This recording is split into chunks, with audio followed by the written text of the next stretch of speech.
Meet PAT. PAT stands for Public Accountability Team.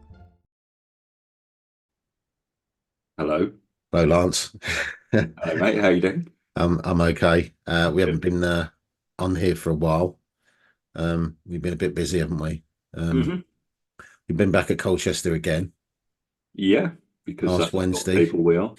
Uh, During the day on this one, as it was the elections and swearing in mayors and deputy mayors and all that malarkey, wasn't it?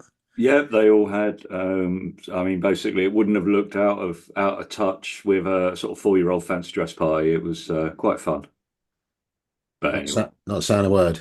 no, no, no, Saying no, a no. word. Anyway, look, people like their stuff, Is what it is. and it does. Let's be fair. So what? You want to put on a fancy outfit and dance about.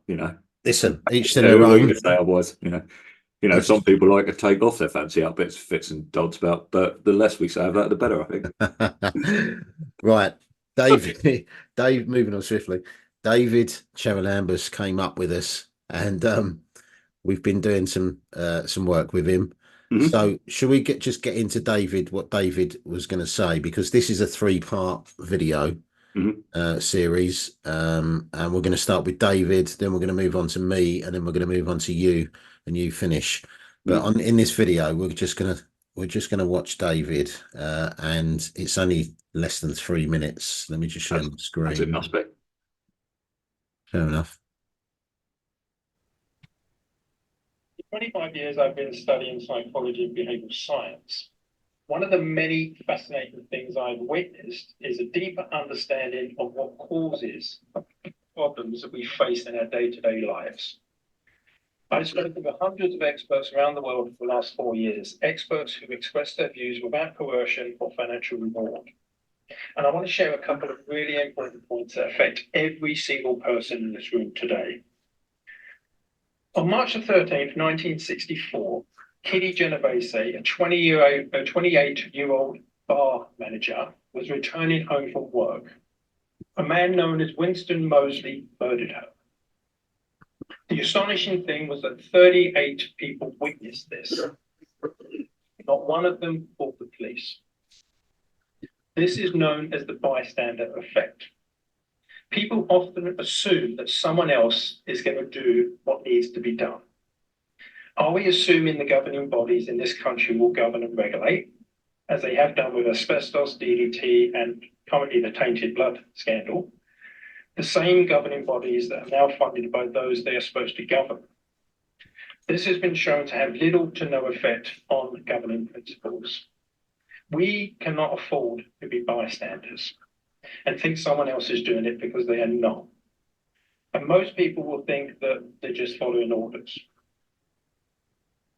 You, the councillors, are the public's first and last line of defence.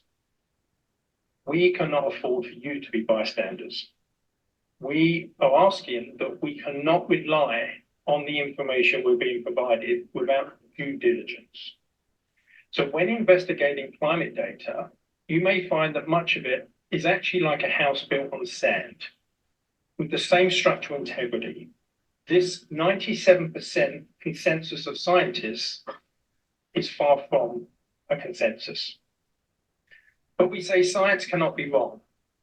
But a consensus from all those clever people, yes. And as Ignace Semmelweis shown hundreds of years ago, who was known as the savior of children, he discovered that washing their hands before assisting the birth of a child would lower mortality significantly. What was his reward? Being committed and murdered by the guards. And then now it's just accepted as truth. Okay? We must do our jobs and we must represent those we're tasked with representing. All we ask is reasonable due diligence and common sense, and we wish to support you in this endeavour. And my colleague Brian will be mentioning about this public meeting, and we really want to work together on this and make sure that the future that we provide for our families is a good one. Thank you. I'd just like to thank you for taking the time and trouble to come and speak to the Chamber, as colleagues have over some months on the issue of climate change and related related understandings, if you like, of where government and expertise sits relative to the view of you and your colleagues. All I will say, rather than repeat what's been said before, is this chamber is for the people who would love to challenge each other across the chamber in our own groups. We'll engage with the public when they need, and we'll follow the science and the data as it changes. And I think that's probably the best assurance I can give. Thank you. And can I just answer that quickly?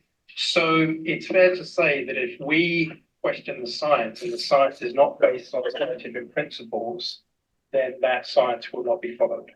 Is that correct? Councillor King? Excuse me, sir, why are you nodding? The gentleman next to you, so you're nodding your head. The comment I just made was policy must be followed by used for real science. And if the government is producing policies that we can clearly prove are not based on scientific principles, then that needs to be questioned. That should be self-evident, is it not? And I'm just asking why you're nodding your head. You can't pick who you talk to, sir. I understand that, sorry. But Let me respond yes, from where I think the majority of the chamber are. There are many views and a huge amount of changing data governing the attitudes of the international and the national community. Right? We will follow the sum of the evidence. We'll take the central view. It's not for this council at this moment to have the debate that you want in the terms you describe. So go back to what I said. We'll follow the science in its sum, and we will respect differences. okay, but if we can clearly prove So that you must. science, So that's it. okay, Thank you. I've allowed you to have your say. Not allowed, that's the wrong word. But I've listened to you and I wanted you to have your say. I mean, you can't make it up, can you?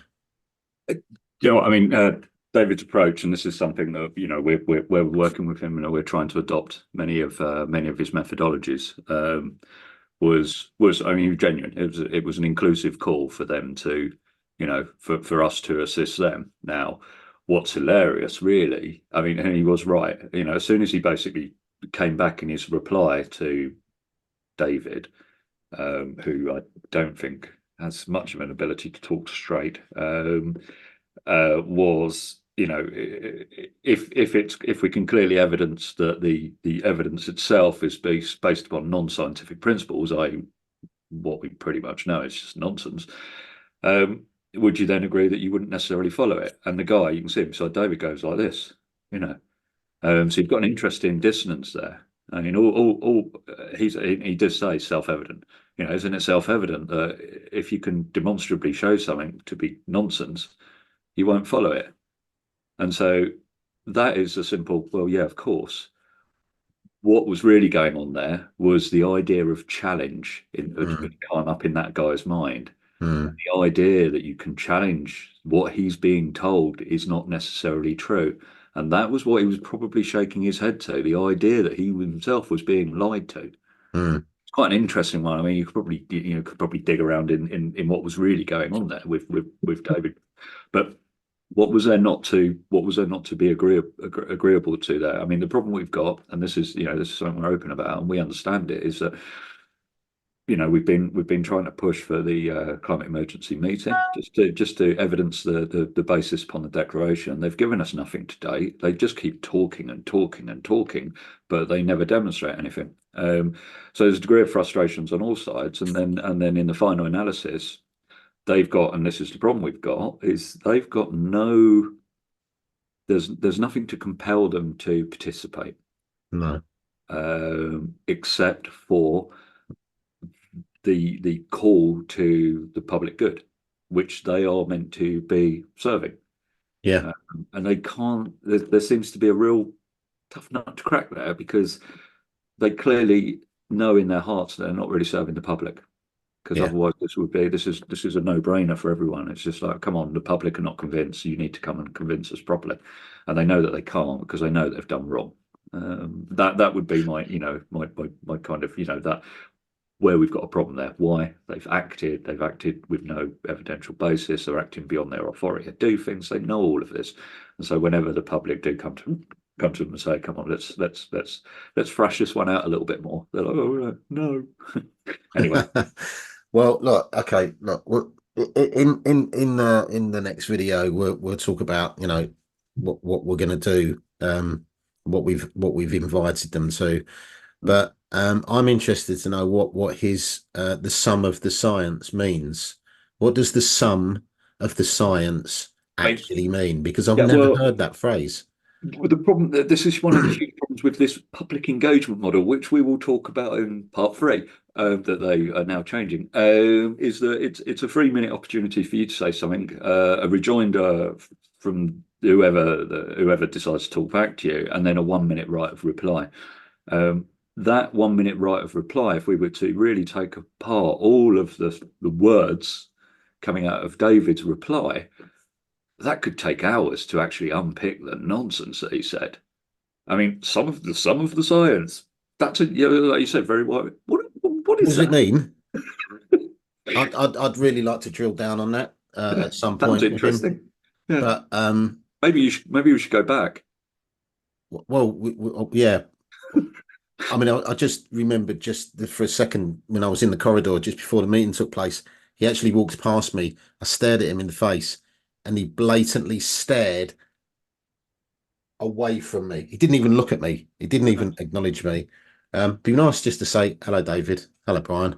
Yeah, I mean, didn't Well, you have we're not on talking terms, clearly. didn't you have a half an hour, 40-minute chat with a guy when he sort of said about how important it is for us to explore this and Yeah, it was 30 minutes in a public private room. meetings, if you know how they will help to facilitate that, because clearly there's a need to explore it. Wasn't that the same guy?